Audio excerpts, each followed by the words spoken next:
Bonjour à tous, dans cette vidéo je vais vous présenter une méthode et une astuce sur les nombres complexes.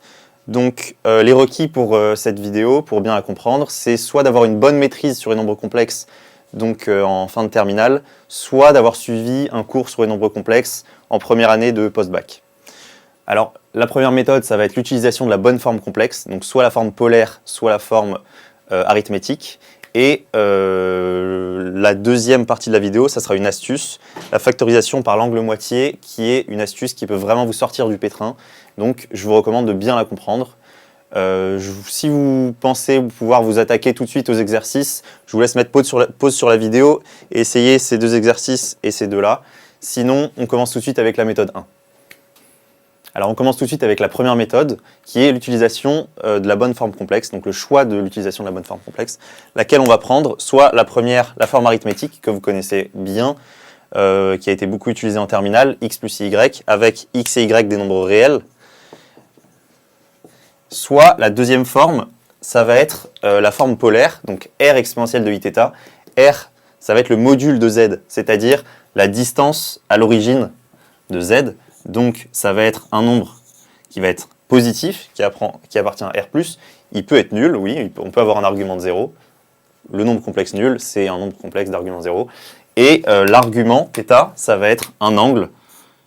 Généralement, on le met entre 0 et 2π, mais en fait, il peut avoir n'importe quel argument. Donc, quand est-ce qu'on va choisir cette forme ou cette forme ? En fait, on va voir en fonction de l'exercice, s'il y a plutôt des sommes qui sont utilisées, on va plutôt utiliser les x et les y, parce qu'on peut facilement additionner des x, additionner des y, et additionner des r exponentielles de iθ. L'exponentielle, ça marche mieux plutôt avec des multiplications.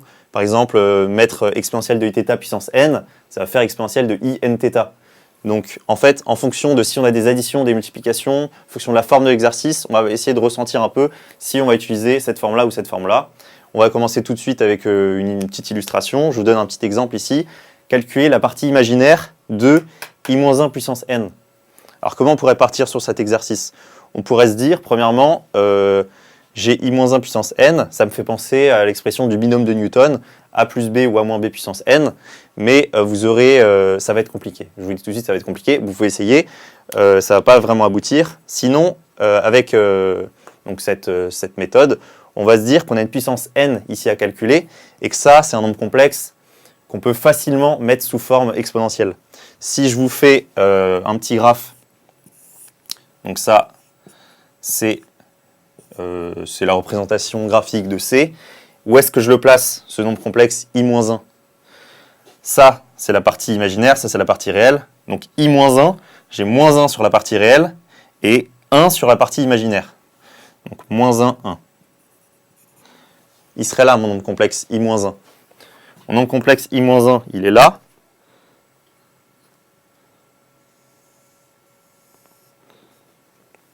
Alors, on va se dire qu'on va le mettre sous cette forme-là. Ce nombre complexe i-1, c'est quoi son module et c'est quoi son argument ? Alors, on peut se dire rapidement qu'on a un triangle rectangle de côté 1 et 1. Je vous laisse faire Pythagore rapidement. Vous voyez que la norme, ici, va valoir racine de 2. Et on se demande c'est quoi l'argument de ce nombre z, qui est là. Ça va être l'angle qu'il y a ici. Et donc, l'angle qui est là, entre là et là, il y a pi sur 2, et entre ici et ici, il y a pi sur 2, et entre ici et ici, il y a pi sur 4.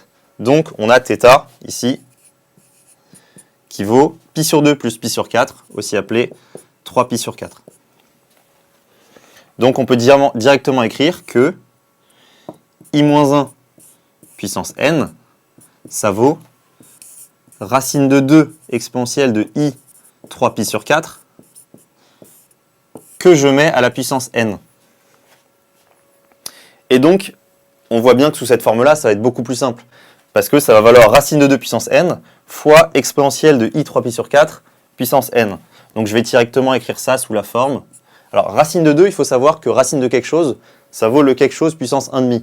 Donc on a directement que ça vaut 2 puissance n sur 2 fois exponentielle de, je multiplie encore les exposants entre eux, donc i fois 3 pi n sur 4. Et donc, voilà mon expression de i-1 puissance n. Et moi, on me demandait la partie imaginaire de tout ça. On sait que exponentielle de i fois alpha, ça vaut cosinus de alpha plus i sinus de alpha. Donc, je vais directement écrire que, je vais le développer, ça vaut 2 puissance n sur 2 fois cosinus de 3 pi n sur 4 plus i sinus de 3 pi n sur 4.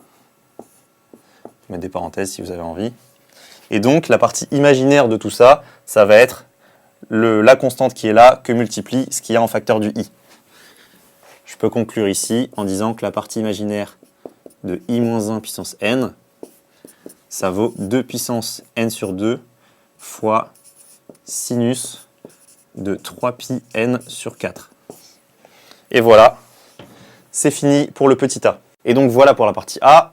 Je vous donne un deuxième exemple. Résoudre dans C l'équation z bar égale z puissance 3. Je vous conseille de mettre pause et d'essayer de la résoudre avant que je corrige. Donc c'est parti, je corrige.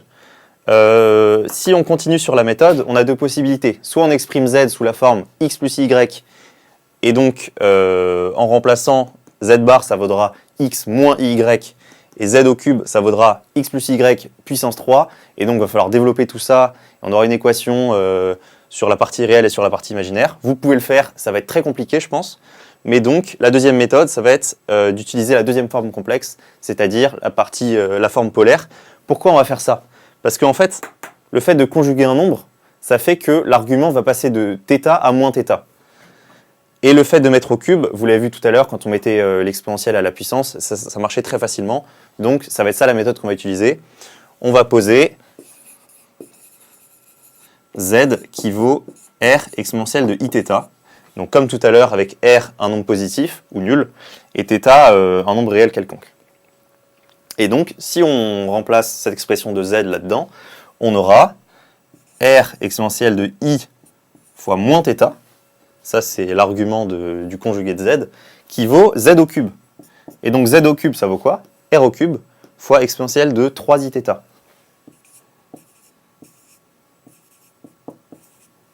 Et donc on a une équation là qui est assez simple, parce qu'on a deux nombres complexes qui sont égaux, si et seulement si leurs modules sont égaux, et leurs arguments sont congrus modulo de pi. Donc on a r qui vaut r au cube, r est positif ou nul, donc soit on a r égale 0, soit on a r carré égale 1. R carré égale 1, R étant positif, c'est un module, ça implique que R égale 1. Et donc voilà pour l'équation sur les modules, et pour les arguments, on a que moins θ doit être congru à 3θ modulo 2π. Donc en fait que moins θ, ça doit être égal à 3θ plus 2kπ, avec k appartenant à grand Z.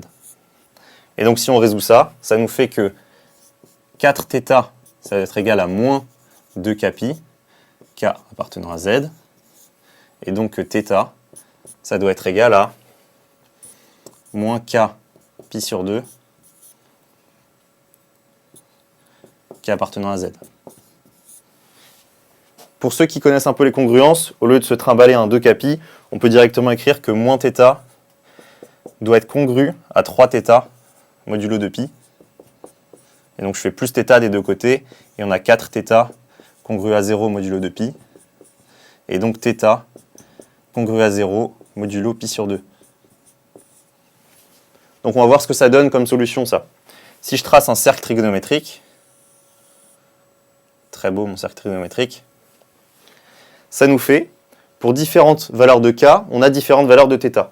En fait, ça nous donne un θ indice k. Alors pour k égale 0, on a l'angle θ qui vaut 0, et donc ça nous fait l'angle θ qui vaut 0. Pour k égale 1, ça nous fait moins pi sur 2. Pour k égale 2, ça nous fait moins pi. Pour k égale 3, moins 3 pi sur 2. Et pour k égale 4, on retombe ici. Et donc ça nous fait l'ensemble des solutions pour un angle de 0, pi sur 2, pi, 3 pi sur 2. Et donc pour en revenir à ceux qui savent un peu manipuler les congruences, ça nous fait la même chose. Ici, si je trace un cercle trigonométrique, ça nous fait θ qui vaut 0. Si je rajoute pi sur 2, on arrive à cet angle-là. Je rajoute pi sur 2, cet angle-là. Je rajoute pi sur 2, celui-là. Et donc, on a les 4 solutions qui sont les mêmes qu'ici. Et donc, si on combine les valeurs de R obtenues avec les valeurs de θ obtenues, ça nous fait quoi pour l'ensemble des solutions? Pour R égale 0, il n'y a pas de θ associé. Pour R égale 0, il y a seulement le nombre complexe 0 qui a un module de 0. Et ensuite, pour R égale 1, on a soit R égale 1 avec un angle θ qui vaut 0, ou pi sur 2, ou pi, ou 3pi sur 2. Et donc ça nous fait les nombres complexes qui sont 1, i, moins 1 et moins i. Et donc voilà pour les solutions.